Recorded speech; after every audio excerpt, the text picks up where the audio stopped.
Quand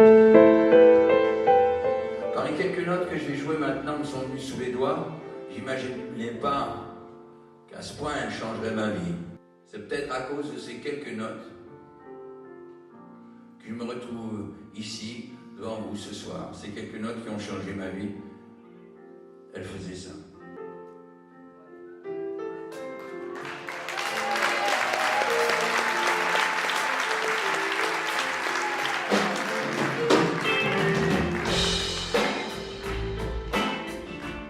Oui, alors, c'est le retour, c'est le grand retour, c'est quoi?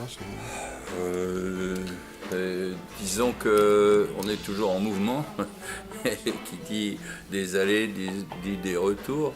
C'est vrai que pendant une quinzaine d'années, j'ai passé du temps à New York, où j'ai expérimenté un certain nombre de choses et vécu des expériences que j'aurais pas pu vivre de la même manière si j'étais resté en France à la même période. Et puis à un moment donné, j'ai eu le sentiment que j'étais plus légitime en France pour défendre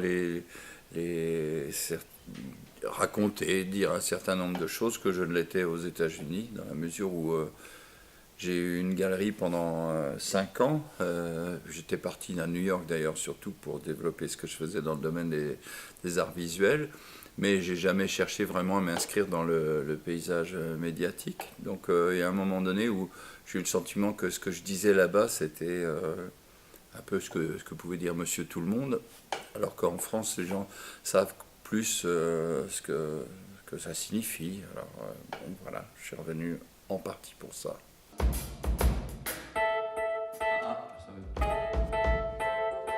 Le retour sur scène, le retour avec ce disque, le retour avec physique en France, c'est simple.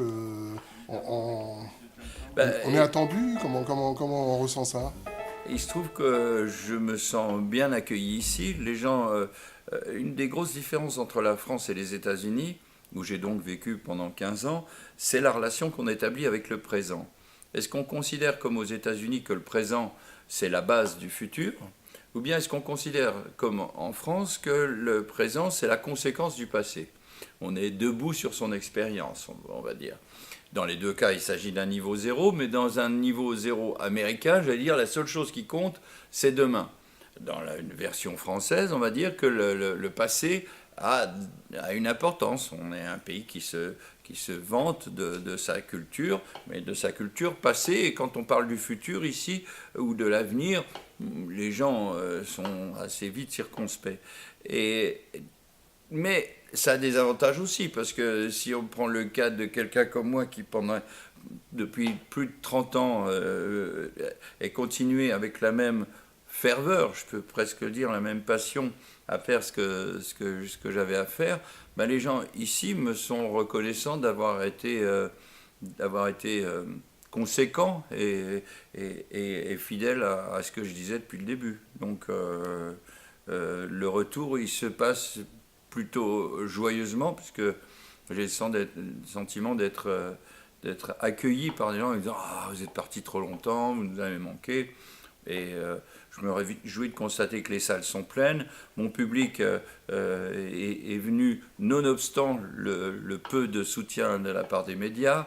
Et cette fidélité, j'y suis sensible. Et ce qui compte, après tout, c'est que je sois resté ce que je suis. Après tout, j'ai pas le choix.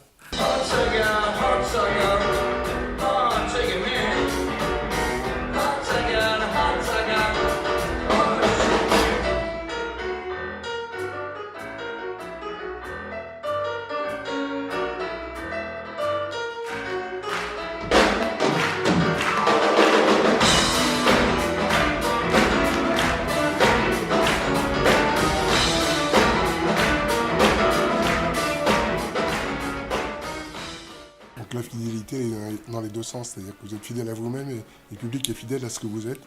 Mais je crois que New York m'a permis de me comprendre mieux, de m'assumer. Je sais ce que je suis. La France est un pays assez universaliste, c'est-à-dire qu'on a souvent tendance à définir une chose par rapport à ce qu'il y a autour. Aux États-Unis, c'est l'inverse. On vous apprend très jeune à vous définir par rapport à vous-même.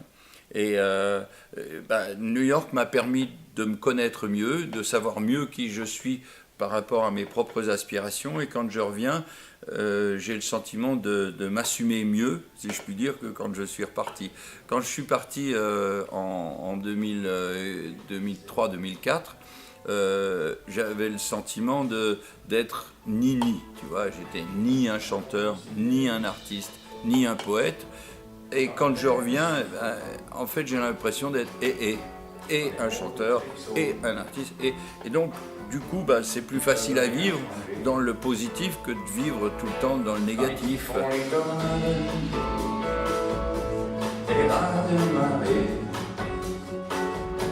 Comme avancer des déserts, les rivières asséchées. Oh, je pense à toi, toi ma belle semblance. Comment survivras-tu à cette putain d'ingérence? Peut-être que j'ai tiré de mon expérience américaine le fait de dire qu'il fallait se construire sur ce qu'on avait et non pas sur ce qu'on n'a pas. En tout cas, c'est ce que je m'efforce d'essayer de dire. Cela dit, et depuis que je suis parti, les conditions ont terriblement changé à tous les niveaux, que ce soit en France, aux États-Unis ou ailleurs.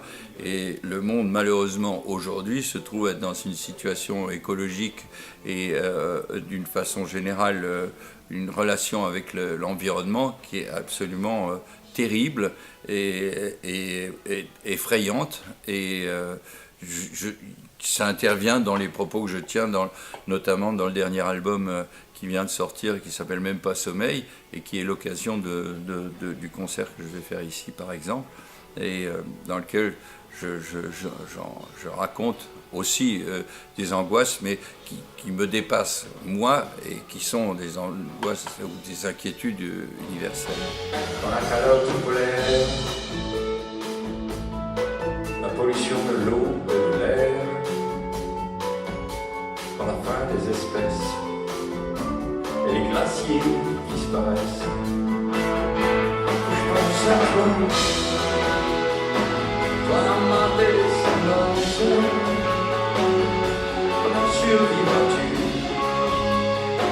à cette putain d'ingérence? Qui fait le lien dans tout ce que je fais. Vous avez éclaté les méthodes en parlant des arts visuels. C'est vrai qu'en ce moment, j'ai une exposition au musée Paul Valéry à Sète, au domaine de l'écriture.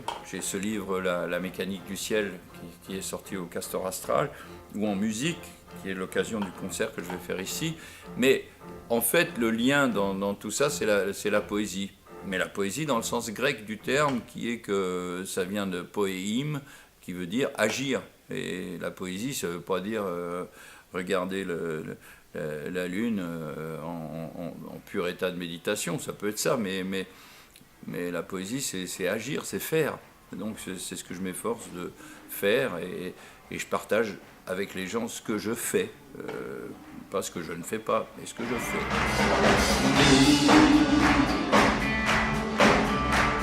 You